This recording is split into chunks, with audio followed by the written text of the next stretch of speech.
भारतवर्ष का सबसे पुराना साम्राज्य मगध और उसकी राजधानी पाटलिपुत्र, जिसे आज आप बिहार और पटना के नाम से जानते हैं।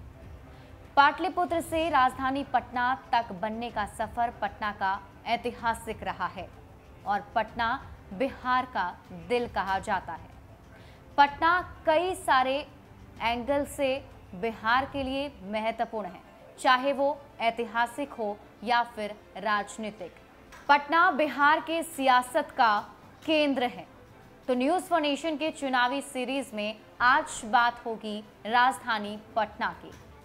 14 विधानसभा सीट वाले राजधानी पटना पर कई सारे राजनीतिक दलों ने राज किया है। जहां एक तरफ ग्रामीण इलाकों पर राजद का दबदबा है, तो वहीं पटना के शहरी इलाकों में भाजपा ने अपनी साख बनाई हुई है।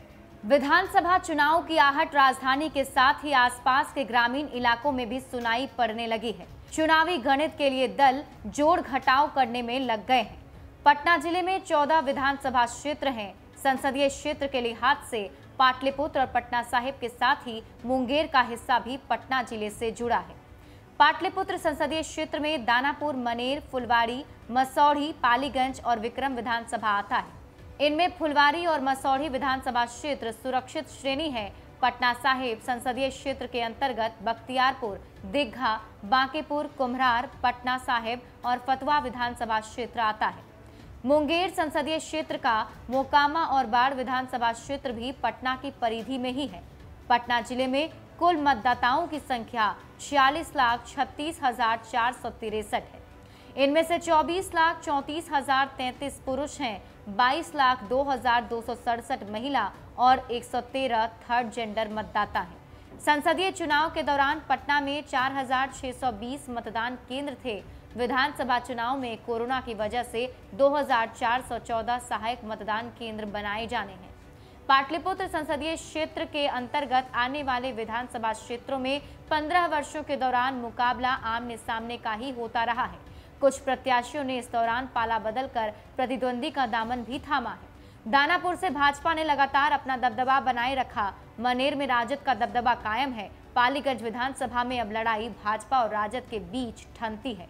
विक्रम से कांग्रेस को भाजपा जदयू की टूट का फायदा 2015 में मिल गया। 14 विधानसभा क्षेत्र वाली राजधानी पटना में चुनावी मुकाबला काफी दिलचस्प होता है।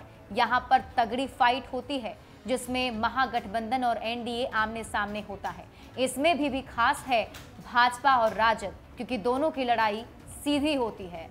जितने भी पटना के ग्रामीण इलाके हैं, वहां पर राजद सारी सीटें झटक लेता है, तो वहीं शहरी इलाकों पर भाजपा ने अपना दबदबा कायम रखा हुआ है। ऐसे में हम आपको कुछ विधानसभा सीटों के उन विधायकों के बारे में बताते हैं जो 2015 में चुनाव जीतकर आए थे और इस बार उनकी क्या मजबूती होगी।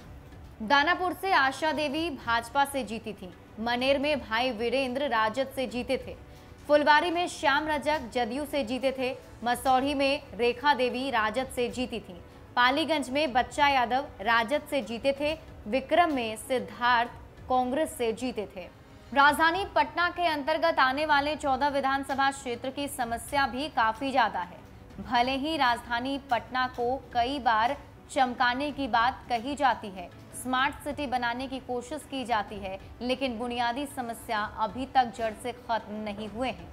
कई सारे ऐसी स्थानीय समस्या है जो इस बार भी विधानसभा के चुनाव में चीख चीख कर चिल्लाएगी, क्योंकि ये वैसे समस्या है जो कई वर्षों से चलती आ रही है।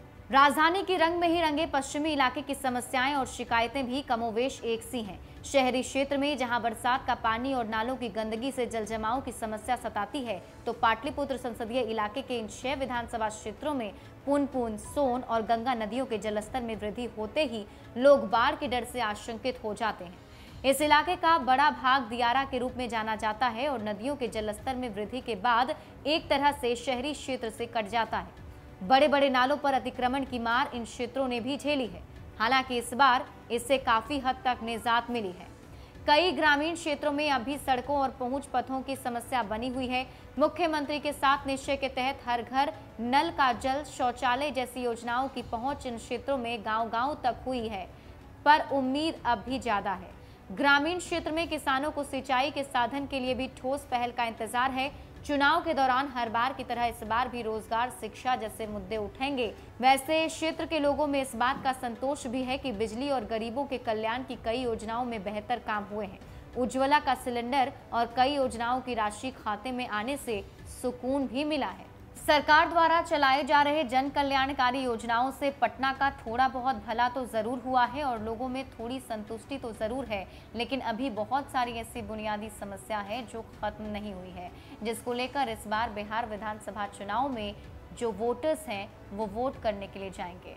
ऐसे में हम आपके लिए छोड़े जाते हैं एक छोटा सा टास्क, जिसमें आपको बस ये करना है कि पटना के 14 विधानसभा सीट में कितनी सीटें एनडीए को मिलेगी और कितनी सीटें महागठबंधन को, हमें कमेंट सेक्शन में जरूर बताइएगा। अगले वीडियो में होगी किसी और जिले की बात। तब तक के लिए आप बने रहिए न्यूज़ फॉर नेशन के साथ।